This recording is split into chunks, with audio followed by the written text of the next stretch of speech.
বলার কারণে এটা আপনাকে জান্নাতে নিয়ে যাবে। সুবহানাল্লাহ বলবেন না?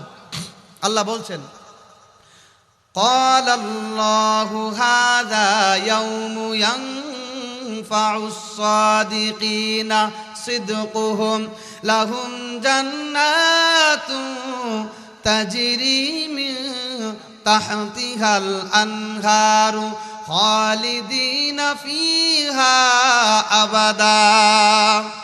দুনিয়ার মুসলমান ভাইরে আমার, আল্লাহ পাক রব্বুল আলামিন পবিত্র কালামের ভিতরে আমার আল্লাহ তাআলা ঘোষণা দিয়েছেন ক্বালাল্লাহু হাযা ইয়াউমু ইয়ানফাউস সাদিকিনা সিদকুহুম।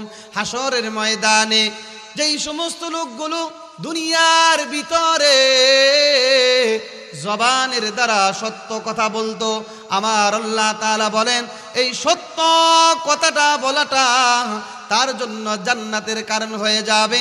আল্লাহ পাক রব্বুল আলামিন কালামের ভিতরে বলে এমন জান্নাত আমি আল্লাহ তাআলা বান্দাকে দান করে দিব যে জান্নাতের তলদেশ দিয়ে নদী প্রবাহিত রয়েছে।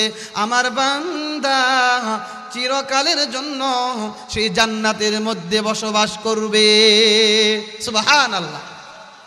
আপনি যদি সত্য কথা বলেন, কারণ সত্য তো মানুষ তখনই বলবে যখন আল্লাহর ভয় অন্তরে থাকবে, ঠিক কিনা বলেন? 2 নাম্বার পুরস্কার, সত্য মানুষকে